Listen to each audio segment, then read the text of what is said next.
Muy, pero muy buenas tardes, ¿cómo están? Un gusto nuevamente aquí en otro especial de Siempre estamos con vos a través de Siempre en Domingo Radio Producciones.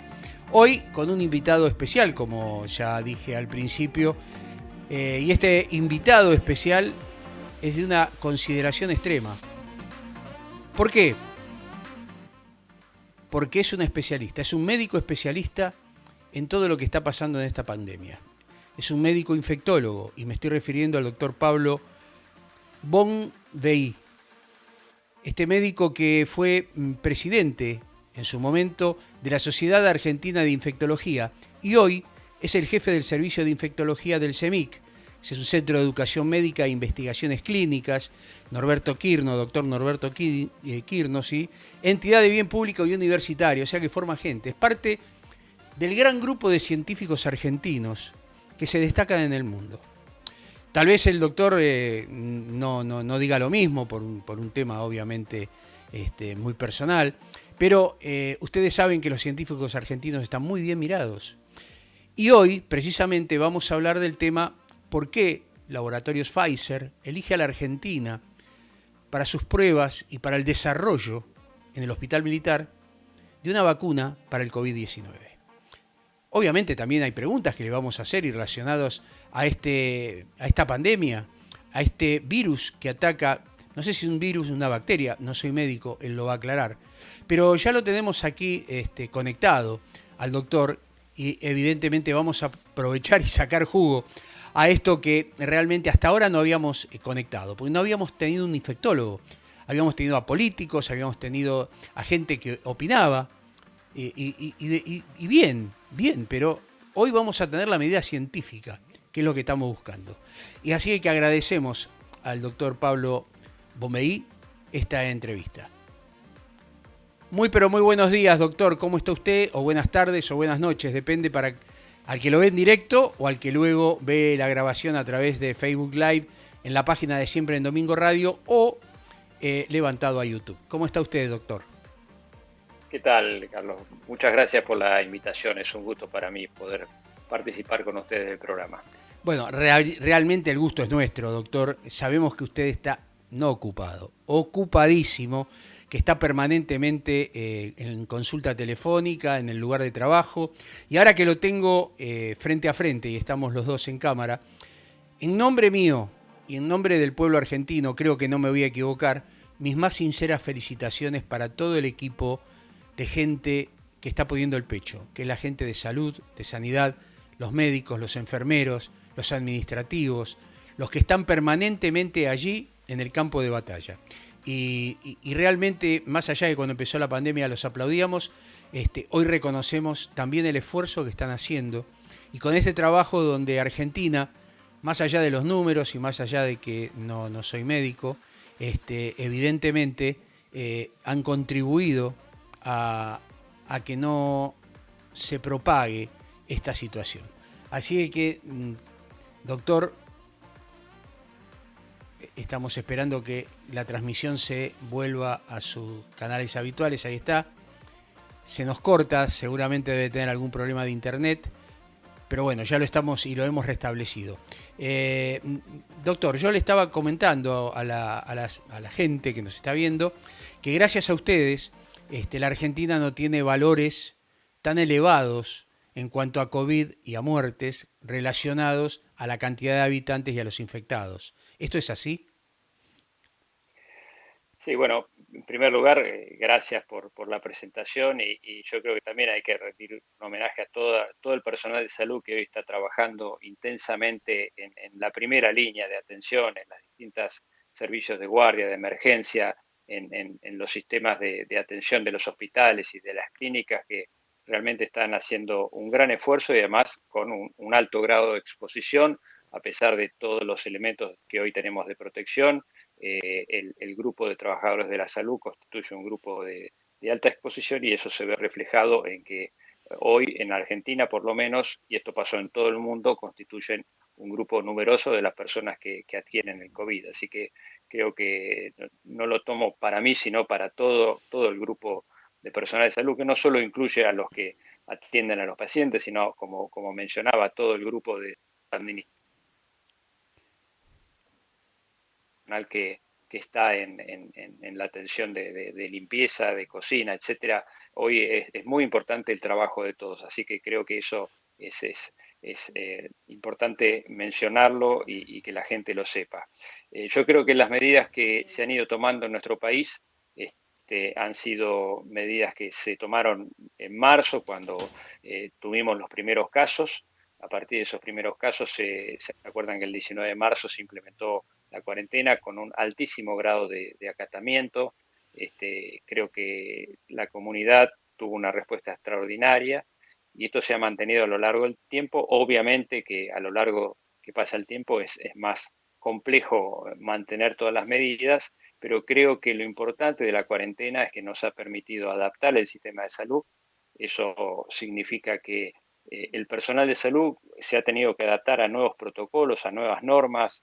Es una enfermedad nueva que estamos aprendiendo aún hoy en día, formas de transmisión y cómo protegernos, y a su vez también esa cuarentena ha permitido que no tengamos un abrupto incremento de los casos en corto tiempo, como hubiese podido ocurrir perfectamente en abril, después de que aparecieron los primeros casos en marzo.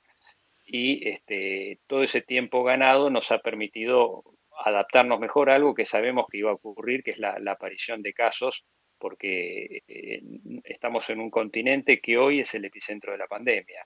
América hoy, hace casi 4 o 5 semanas, estamos casi con el mismo número de casos que Europa, y hoy ya casi lo triplicamos o lo estamos triplicando, así que nuestro continente está muy afectado y hay muchos países de la región que, como ustedes ven todos los días, tiene un número de casos muy importante. Así que yo creo que las medidas que se han tomado en Argentina, mañana posiblemente se presente, bueno, mañana depende cuando uno lo vea, como usted decía al principio, se presente junto con la conferencia de prensa del presidente unos datos de un estudio que hicieron un grupo de médicos argentinos sobre el impacto de las distintas medidas, y creo que eso también va a corroborar lo que yo estoy mencionando. Así que creo que ha sido importante lo que se ha hecho, y creo que tenemos que tener mucha conciencia social y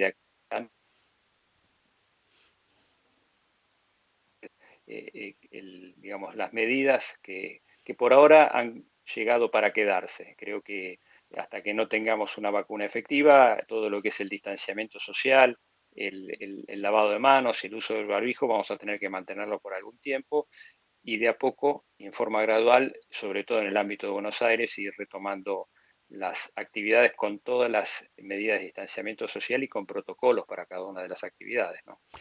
Doctor, realmente muy sensato lo que usted está diciendo y muy comprensible. Mi pregunta ahora es, saltamos un poquito al juego grande, que es lo que Argentina creo que va a hacer. Ha sido elegida por el laboratorio Pfizer para desarrollar y probar una vacuna para el COVID. Eh, ¿Este es un acuerdo que hace directamente con el gobierno? ¿Y por qué pregunto? Pregunto porque usted, siendo un destacado médico infectólogo, seguramente estará en tema por qué Pfizer nos elige y a su vez elige al hospital militar. Hay muchas, yo creo que en la Argentina hay muchos laboratorios u hospitales que están preparados con sus científicos para hacer el desarrollo, pero se eligió el hospital militar.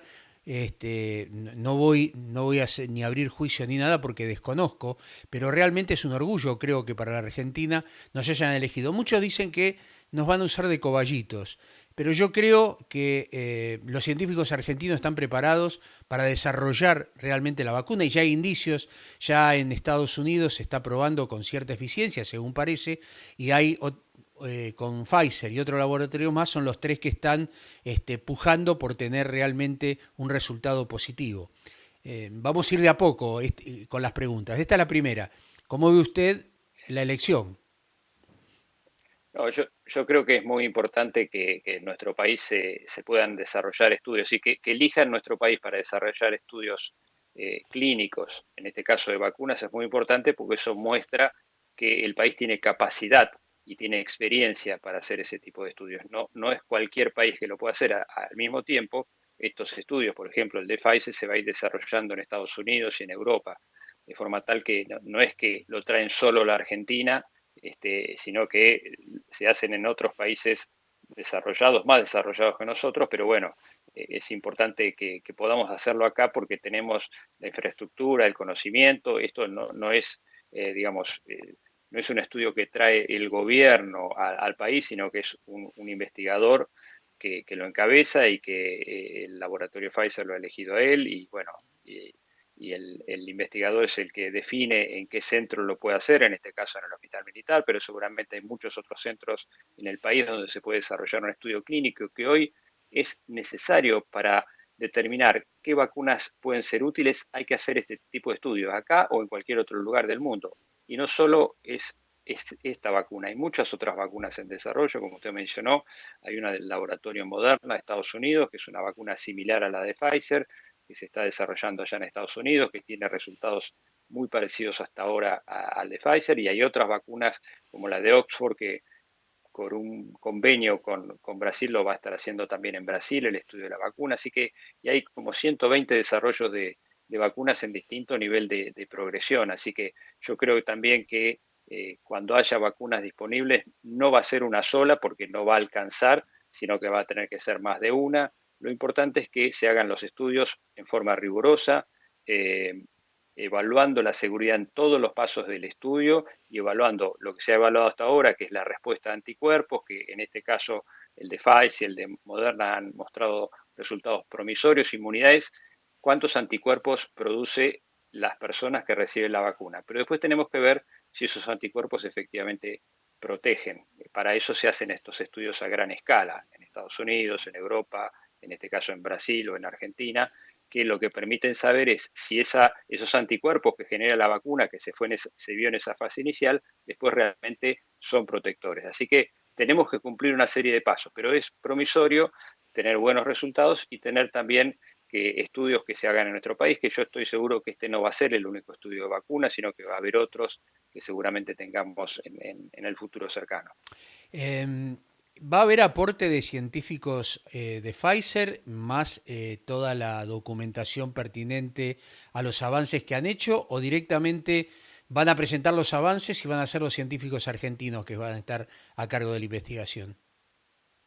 No, bueno, el desarrollo de la vacuna inicial, las fases iniciales se han hecho entiendo que en Europa. En realidad este es un desarrollo conjunto de Pfizer con un laboratorio alemán y un laboratorio chino, donde han demostrado en las fases iniciales la viabilidad de esta vacuna, que es una vacuna desarrollada por una metodología nueva que hasta ahora no teníamos en vacunas para el ser humano, que hace que la vacuna pueda ser elaborada en forma rápida. Básicamente lo describo, es el material del virus genético que determina lo que ustedes ven en las figuras que son como coronitas que tiene el virus en su parte externa. Esa corona es la que se une a la célula del aparato respiratorio y permite que el virus entre y empiece a multiplicarse. Entonces, los genes la parte del gen del virus que codifica esa parte del virus que es la coronita, es lo que se inyecta digamos, encapsulada en una capa de lípidos y eso es lo que después en el organismo va generando anticuerpos que bloquean esa corona para que no se adhiera a la célula del aparato respiratorio y no pueda reproducirse y por lo tanto no pueda enfermar a la persona. Es decir, eso es lo que es la tecnología que se ha desarrollado en otros países, en Europa, en China y en Estados Unidos, y los científicos que trabajan en nuestro país irán evaluando el impacto de esa vacuna en las personas que la vayan recibiendo en cuanto a su seguridad y a su eficacia. Este virus, doctor, que ataca diferentes órganos del cuerpo, em, ¿específicamente es porque va mutando o porque la persona no tiene inmunológicamente sus defensas en determinados lugares del cuerpo como corresponde? No sé si es la pregunta, le vuelvo a repetir, no soy un profesional en la medicina, pero al menos por lo que he leído he visto que produce coágulos a nivel pulmonar en algunos lados, en otros lados ataca la parte renal, en otro lado ataca la parte intestinal. ¿Cómo es el tema, doctor? Sí, básicamente este es un virus respiratorio. Respiratorio es que el órgano blanco es el aparato respiratorio y los pulmones. Las formas más graves, el virus produce una gran respuesta inflamatoria de la persona en el pulmón y eso es lo que produce el daño más grave, si uno quiere. Afecta, puede producir, bueno, dentro del pulmón puede producir trombos, lo que no se sabe si eso es propio del virus porque uno lo ve también en otras enfermedades infecciosas. Entonces, muy probablemente sea también parte de un cuadro grave de infección generalizada que afecta con trombos el pulmón. También se ha visto alguna afección de otros órganos, como pueden ser los riñones, el aparato digestivo, pero básicamente es un virus que ataca el árbol respiratorio y eso genera a veces cuadros leves que pueden ser de tipo un resfrío, con un poquito de dolor de garganta, digamos que en la mayoría de los casos, el 85-86% de los casos son cuadros leves. Y la persona se repone totalmente o inclusive cuadros asintomáticos, que la persona ni se entera que está infectada. Después hay un 15% que hacen una infección pulmonar, como si fuera una neumonía, que puede ser un poco más grave o menos grave, pero que compromete el pulmón. Y después hay un porcentaje que es el 3, 4, 5%, que son pacientes que el compromiso pulmonar los lleva a la terapia intensiva y dentro de esas situaciones hay algunos casos que lamentablemente fallecen. Pero es un virus que hasta ahora no se han visto mutaciones importantes, los virus pueden mutar, en este caso no se ha visto, y esas mutaciones las mutaciones pueden a veces inclusive representar que el virus se haga menos virulento o menos agresivo para el organismo. Así que, y lo otro es que lo que usted mencionó, que nadie en el mundo tiene inmunidad para este virus porque es un virus totalmente nuevo, entonces no hay personas que tengan lo que nosotros llamamos memoria inmunológica por haber tenido la infección hace 20, 30 años, porque este virus es nuevo, es un virus que similar al virus, al coronavirus de los murciélagos, pero hay algún intermediario entre el murciélago y el ser humano porque el virus tuvo algunos cambios desde que salió del murciélago hasta que llegó al ser humano. Así que se piensa que hay un animal intermediario que no se pudo hasta ahora establecer bien cuál es, pero muy probablemente esté cercano al ser humano en su origen, donde fue en China. Así que los coronavirus son una familia de virus que el ser humano ha tenido contacto. ¿Se acuerdan? En el 2002 el SARS, que empezó en China, llegó a Canadá y después desapareció. Más recientemente, en el 2012, hay otro coronavirus, que es el coronavirus del Medio Oriente, que se llama MERS, que afectó muy pocos casos, con una tasa con el COVID actualmente, que produjo muchos muertos, pero poca cantidad de personas afectadas en Arabia Saudita y en algunos casos gente que estuvo en Arabia Saudita. Así que esa es la situación actual de este virus, que es predominantemente respiratorio y que puede, en algunos casos, que no son por suerte la mayoría, puede provocar una afección pulmonar grave. Me dejó una picando en el medio de toda su explicación. Este virus entonces no fue un virus creado por el hombre, sino que es un virus que proviene de un animal. Usted habló del murciélago y un intermedio que hizo con el ser humano. De acuerdo a lo que usted dice, porque en un principio se habló que en el famoso laboratorio chino estaba guardado bajo 7 llaves y se le escapó el virus, ¿puede ser? Sí, se han hecho muchas conjeturas, pero la verdad es que el análisis genético del virus, por las mutaciones, yo no soy virólogo, pero la gente que trabaja en los laboratorios de virología, ellos pueden identificar por las diferencias entre el virus de murciélago y el virus humano, que claramente es un virus de origen animal, que por algunas circunstancias, porque eso pasa, los virus pasan, saltan de especies porque los virus van mutando y en algún momento esas mutaciones le permiten saltar de una especie a otra y adaptarse a otra especie. Recordamos que en el año 2009 tuvimos la pandemia, que los virus transitaron, el virus de la gripe, se mezclaron dos virus, uno que venía del cerdo y otro que venía de las aves, y terminó siendo un virus que afectó al humano, un virus nuevo de influenza. Acá también pasa lo mismo, los virus tienen capacidad de adaptarse a nuevos huéspedes u hospederos, como decimos nosotros, y puede pasar en algún momento del animal a otro animal y de ese otro animal al hombre. Así que, y claramente la secuencia genética que estudian los virólogos ha demostrado que esto fue así y no fue un virus creado en el laboratorio. Bien, doctor. Para no salirnos del tema, pero ¿podría ser el caso del HIV?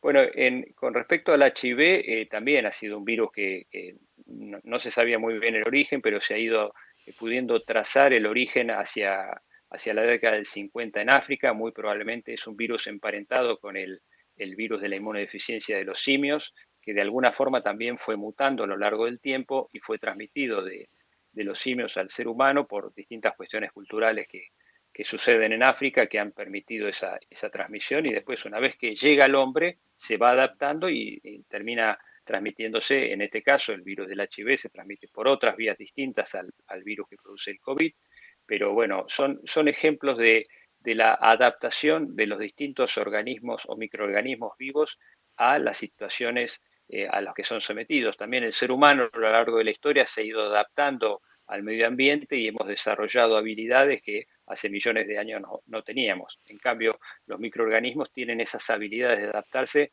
en mucho menos tiempo, como los virus o las bacterias. Bien, bien. Siguiendo con el tema, la elección de Pfizer a la Argentina y bueno, con el acuerdo con el gobierno, ¿por qué usted cree que eligieron al hospital militar cuando, por ejemplo, creo, de acuerdo a las preguntas que hice con colegas suyos, el hospital Posadas también estaba capacitado para poder hacerlo y hay otros medios y lugares o instituciones que también lo hacían, pero bueno, parece que el hospital militar se eligió. Tal vez usted nos pueda decir el por qué. Bueno, lamentablemente no puedo ayudarlos en ese sentido porque esa es una elección que hace el investigador principal, en este caso el investigador principal de ese estudio es el doctor Fernando Pollack, que ha determinado que ese hospital es el hospital más adecuado para realizar el estudio. Me imagino que él tendrá experiencia en desarrollar estudios de ese tipo en esa institución, que es una institución muy grande, muy conocida y que realiza estudios clínicos, así que seguramente es uno de los tantos lugares donde se podría o se puede desarrollar este estudio, como usted menciona el Hospital Posadas. Hay muchos hospitales y centros médicos en nuestro país que tienen la capacidad y la experiencia para conducir estudios de este tipo y seguramente, como dije antes, habrá otros estudios. Esto no va a ser el único. Estoy seguro que va a haber otros estudios de vacunas que nos permitan tener la experiencia en nuestro país del desarrollo y de contribuir de alguna forma a esto que va a ser muy importante para la humanidad, porque imaginemos, ¿no?, que una vacuna termine siendo efectiva y nosotros tengamos oportunidad de demostrar que sea así, va a ser gran, una gran contribución a la humanidad en un tiempo que estamos viviendo, que es realmente histórico, con un evento inédito, y que ninguno de los que estamos vivos ahora creo que hemos pasado una situación como esta, ¿no?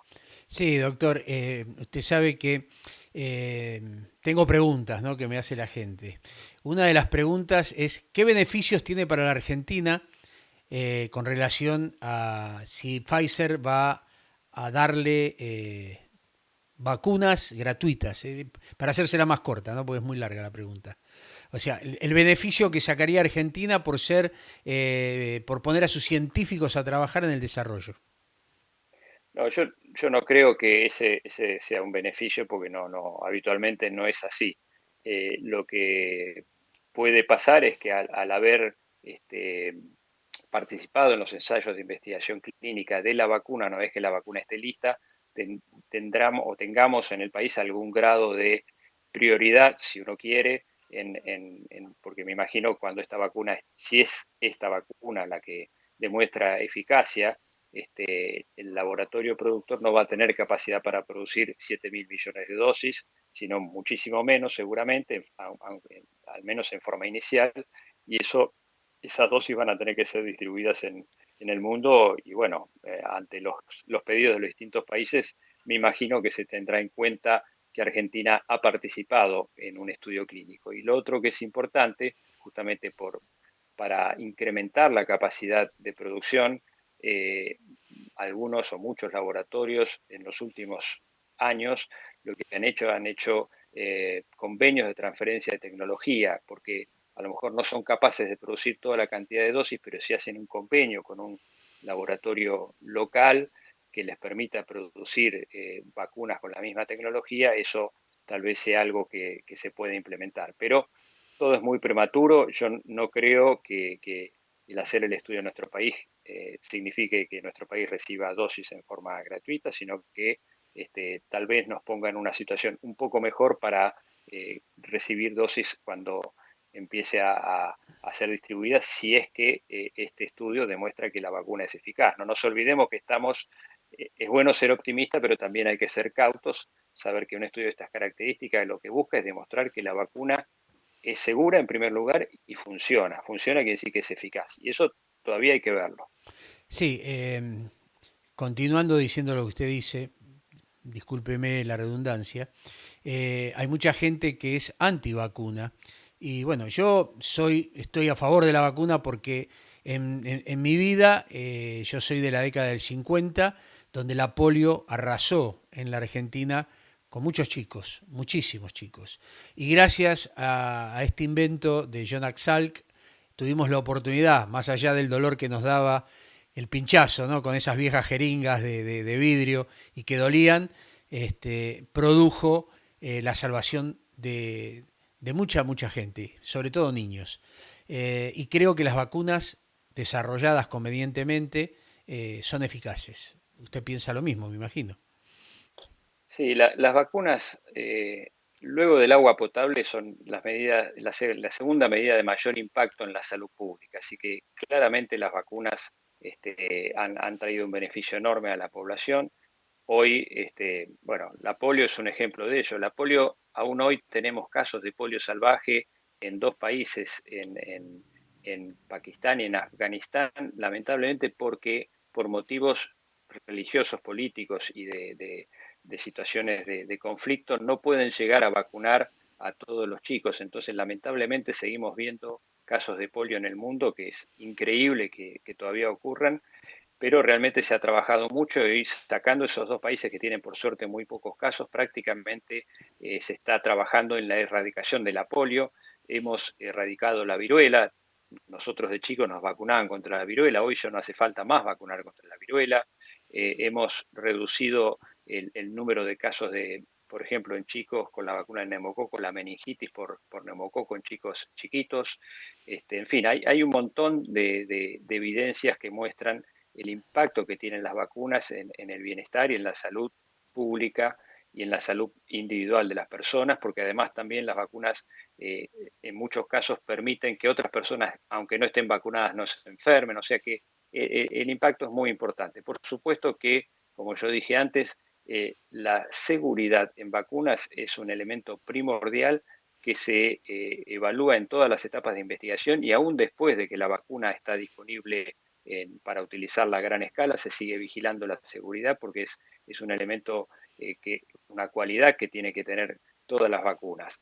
Y por supuesto, en este caso estamos hablando, volviendo a lo del COVID, estamos buscando una vacuna que sea segura, pero que también sea efectiva, con la menor cantidad de dosis posibles, que sea fácil desde el punto de vista logístico. Por supuesto que si uno tuviera una vacuna oral como la que utilizamos para la polio, la Sabin, sería mucho más sencillo.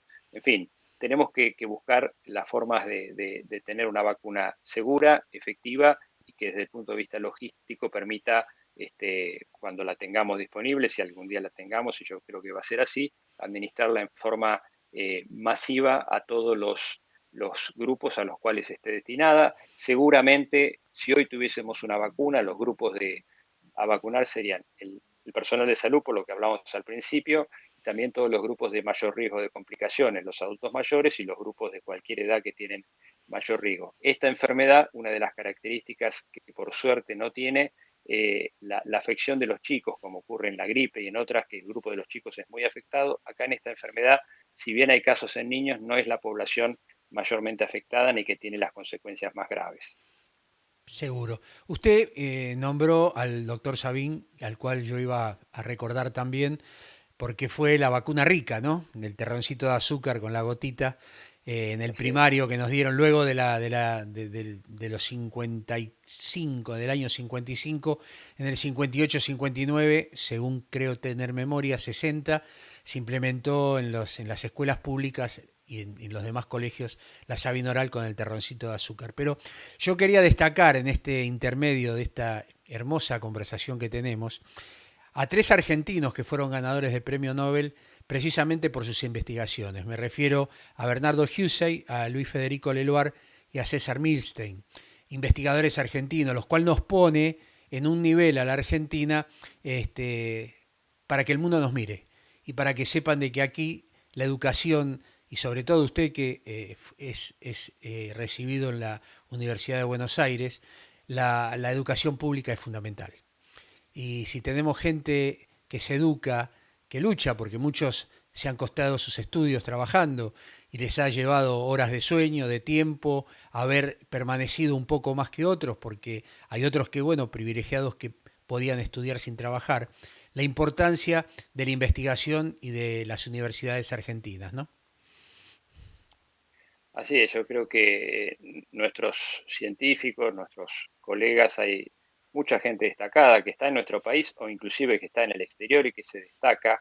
Creo que la formación universitaria en nuestro país es superior inclusive a otros lugares del mundo, así que creo que tenemos que estar muy orgullosos de nuestra capacitación en nuestro país, lo cual, como decía recién, permite que mucha gente hoy en día, perdón, se destaque en el exterior y pueda trabajar y desarrollar sus actividades totalmente, en forma totalmente competitiva y destacándose en distintos países de alto grado de desarrollo científico. Así que yo creo que en eso, sin duda, tenemos que estar muy contentos y orgullosos de nuestras universidades, y en este caso de las universidades públicas, que han formado camadas de médicos y de científicos muy destacados. Doctor, hay un tema que preocupa a la sociedad y refiriéndome a la cuarentena. Por un lado, estamos, no sé, creo que yo estoy aquí transmitiendo desde temprano y todavía no he entrado en las noticias, pero creo que en cualquier momento se va a dar a conocer la información de si estamos o no en fase uno o pasamos a fase 2 o fase 3. Desconozco, pero a su criterio, ¿usted cree que debe ser más flexible en este momento la cuarentena? Primer pregunta. Segunda pregunta, este tiempo tan prolongado de no sé, casi 120 días, ¿no afecta a las personas en su sistema inmunológico por estar encerrados? Bueno, ya hay consecuencias de tipo tal vez psicológicas o aquellos enfermos crónicos que no se están atendiendo porque las guardias están expectantes del tema COVID. ¿Cuál es su opinión? Bueno, con respecto a la cuarentena, lo más probable que ocurra, lo que yo pienso, es que más que flexibilizar, se va a hacer algún cambio gradual en las características de la misma para ir yendo de a poco a ir incorporando actividades que nos permitan ir tratando de llegar a una normalidad, una nueva normalidad, porque no vamos a poder volver a lo que hacíamos en enero o febrero de este año, porque el virus, lamentablemente este virus no lo permite. Seguramente tengamos que adaptarnos a una nueva normalidad y esa nueva normalidad vamos a tener que ir retornando gradualmente, de forma tal de ir regulando que la cantidad de casos no nos haga volver hacia atrás, sino que ir haciéndolo de a poco y con mucha conciencia social. Es decir, a lo largo de esta cuarentena se inició el 19 de marzo, hemos ido aprendiendo, incorporando muchas cosas como sociedad. Creo que el comportamiento de la sociedad ha sido excelente. La gente ha incorporado las medidas, ha aprendido cuáles son las medidas de distanciamiento social, el lavado de manos, el uso del barbijo y todas las medidas que nos están ayudando a que hoy, por ejemplo, sacando el coronavirus, no tengamos otros virus respiratorios prácticamente que en esta época del año nos hubieran llenado las salas de los hospitales. No los vemos porque esas medidas de distanciamiento social se están cumpliendo. Esa es una buena señal y creo que de ahora en más, en la medida que la cuarentena gradualmente se vaya desandando, tenemos que ir nosotros como sociedad tomando mayor responsabilidad y cumpliendo cada uno de nosotros con las medidas. Estas medidas no solo nos protegen a nosotros, sino que protegemos a los demás. Hoy en día una persona puede estar infectada por el coronavirus y no saberlo, estar en muy buen estado de salud, ni darse cuenta que esa persona está infectada.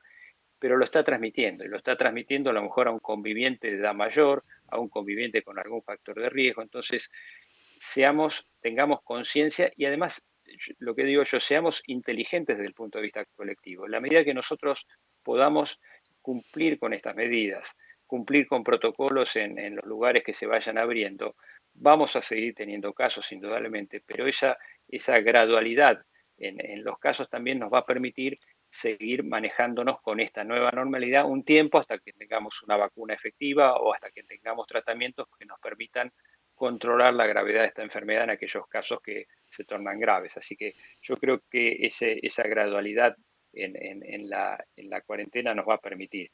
Y el otro tema, el tiempo de la cuarentena, sí, indudablemente el tiempo de la cuarentena afecta a distintos aspectos, no tanto de la inmunidad, pero sí los aspectos sociales y psicológicos del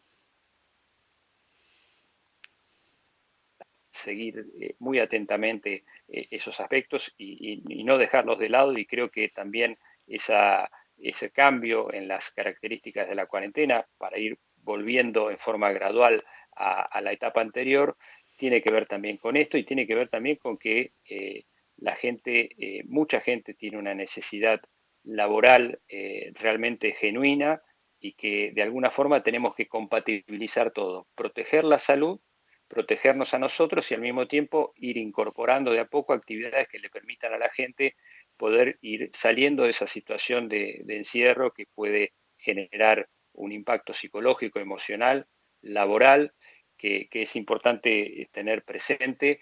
Y lo otro, lo que mencionaba, que es el tema de la atención de la salud de uno fuera del COVID, que creo que ese es un tema no menor y que hoy la gente inclusive tiene temor de ir a un hospital, tiene temor de ir a un consultorio. Entonces, si bien desde el principio de la cuarentena dijimos lo que no sea urgente uno no lo haga, mantenemos esa posición, pero tampoco descuidar el cuidado de la salud de uno. Si uno tiene que hacer un control, yo le digo a mis pacientes, bueno, este control hay que hacerlo, hagámoslo. Si hay que hacerse una muestra en un laboratorio, hay que hacerse un estudio, hay que hacerlo, porque tampoco podemos postergar controles de salud que no generen un daño también en la salud, ¿no? Sí, la verdad que es así. Yo tengo contacto con gente de enfermedades crónicas. Algunos casos como el tema de PAMI, que es el que más conozco, no está atendiendo en consultorio, sí con una atención telefónica y que en el caso del hospital ex francés, hoy César Milstein, la guardia funciona y tiene dos guardias. Una guardia que es para COVID y otra guardia que es para la atención de personas con situaciones no resueltas en el momento y que pasan por ese lugar con todas las medidas de seguridad pertinentes. Por eso también hay que destacar, si bien por un lado no hay una atención personalizada, por el otro lado hay un seguimiento telefónico y hay una guardia que sí atiende, porque mucha gente no va porque dice, ah, no, no atienden en la guardia porque es solo COVID. Y no es así, la gente no está informada. ¿Me equivoco? Correcto. No, no, es tal cual. Hoy todas las instituciones tienen, por supuesto, un área dedicada a la atención de personas con sospecha de COVID o con confirmación, pero también tienen las áreas de guardia habituales, ¿no? Entonces, uno no tiene que dejar de atenderse un problema de salud porque piensen que no va a ser atendido. Creo que es muy importante esta posibilidad de transmitir eso, lo mismo que las personas, los chicos que se tienen que vacunar, mantener las vacunas al día, todo eso hay que mantenerlo, digamos, no atrasarse en los esquemas de vacunación, no atrasarse en las consultas de control de salud que uno tenía que hacer si es algo que lo requiere. Es decir, uno puede postergar algunas cosas, pero hay otras cosas que no. Así que debería uno estar bien seguro de que su salud está cuidada en forma completa, no solo del COVID, sino en otros aspectos. Los testeos, doctor, que se vienen haciendo y que han ido incrementando, ¿será posible seguir incrementando? Porque obviamente sé que aquí a través del Instituto Malbrán se ha desarrollado una serie de test, pero también no alcanzan la cantidad para cubrir y ver realmente la cantidad de infectados que Argentina tiene.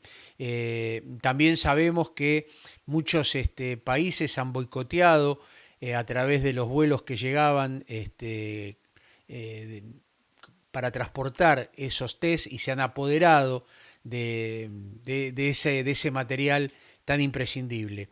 ¿Argentina está cumpliendo de alguna manera con los testeos que necesita o necesitaría más? Esto no, cuidado, no hay un tema de gobierno, no hay un tema de ideología en el medio, sino que sabemos que dependemos tal vez de importar insumos que Argentina no produce, o por lo menos no produce en cantidad. ¿Cómo estamos situados? Sí, bueno, Argentina inicialmente el único lugar que se hacían estos test era, como usted dice, el Malbrán, que es una institución de prestigio y muy reconocida no solo en nuestro país, sino en el exterior, pero en forma gradual y relativamente rápida se fue expandiendo, fueron entrenando grupos y se hace hoy en todo el país, en distintos lugares, tanto públicos como privados, el test de PCR, que es el test que se hace de hisopado para diagnóstico del COVID. Eso se ha expandido notablemente. Indudablemente todavía necesitamos mayor expansión. Hay algunas noticias de que podamos producir en nuestro país estos test de PCR, lo cual también va a ser muy bueno porque va a permitir también expandir aún más la capacidad que hoy tenemos. Así que yo creo que se ha trabajado mucho en eso, necesitamos trabajar todavía más y seguramente ya tenemos y vamos a seguir teniendo muchos test disponibles. Bien, bien, sí, yo opino lo mismo, ¿no? Aparte, yo creo que nos agarró en un momento con la defensa baja, no por las medidas que se tomaron, sino por la situación económica que el país vivió y está viviendo, ¿no? Entonces, evidentemente, también tenemos que complementarnos por eso. Por último, doctor, no lo queremos molestar más, sabemos que es una persona muy ocupada, pero es una pregunta que cae de maduro, porque la gente habla y queremos, para eso estamos, ¿no? Para extraerle lo mejor a usted, que sabemos que tiene la capacidad para responder. El virus, ¿cuánto tiempo está en el aire? Porque esto, la gente me lo pregunta y me dice, ¿pero qué pasa? ¿Estornudo y queda flotando? Yo vengo caminando, me bajé el barbijo, lo tengo en la nariz, me contagio. ¿Cómo es la historia? Bueno, el virus se transmite básicamente por las gotas, lo que se llama grandes gotas que uno, digamos, elimina al toser, al estornudar, al hablar, al cantar, al gritar, pero también se ha visto, y eso lo vemos en el ámbito médico, sobre todo hay maniobras de aerosolización. Aerosolización es cuando uno hace una maniobra, por ejemplo, tomar un hisopado o intubar a un paciente en una anestesia, todo eso genera aerosoles que pueden quedar en el ambiente un rato. Ahora, cuando eso ocurre en un ámbito abierto, generalmente no tiene impacto. El asunto son los lugares cerrados. Es por eso que se insiste mucho en la ventilación de los ambientes. Si uno ventila, está demostrado que la circulación de aire en un ambiente rápidamente elimina esas pequeñas gotas que pueden haber quedado suspendidas en el ambiente. Por eso es muy importante la ventilación, por eso uno ve casos, sobre todo en lugares cerrados con alta cantidad de gente, lo vemos en los geriátricos, no es solo por el aire, sino también por el contacto, lo que uno toca, las gotas esas que uno elimina y quedan depositadas sobre superficies que son altamente tocadas, como mesadas, teléfonos, computadoras, picaportes, uno se lleva después la mano a la cara sin lavarse y eso hace que el virus se vehiculice. Así que el virus tiene distintas formas de transmisión.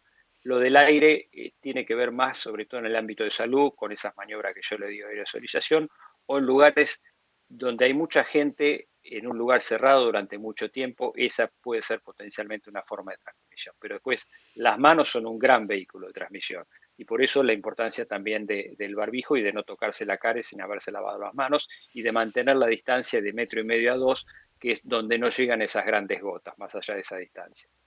Perfecto, doctor. Realmente sumamente agradecido por el tiempo que nos dispensó y por la cátedra que nos dio en cuanto a la información del COVID-19, en todos los aspectos que hemos hablado. Realmente quedo a su disposición por lo que necesite.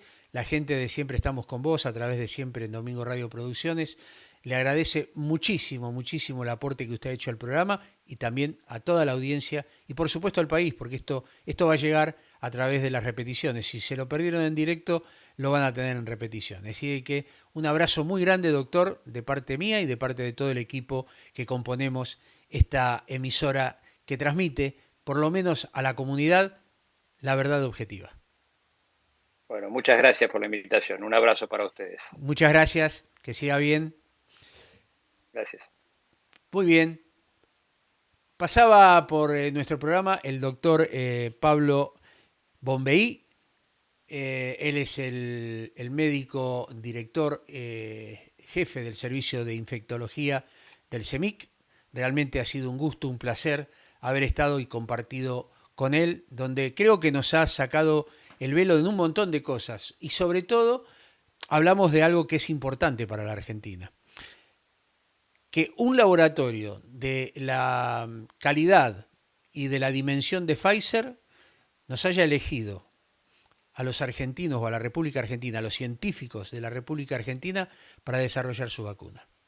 Realmente un gusto enorme que este doctor, el doctor Pablo Bombey, haya estado con nosotros. Nos encontramos el sábado, ahora recuerde, en nuestro programa habitual de 10 a 12, donde vamos a tener noticias jurídicas, donde vamos a tener información deportiva, información a nivel económico, información a nivel general.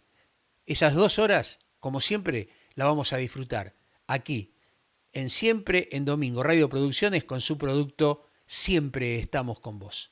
Chau, será hasta el sábado, Dios mediante, y que Dios los bendiga muchísimo. Chau.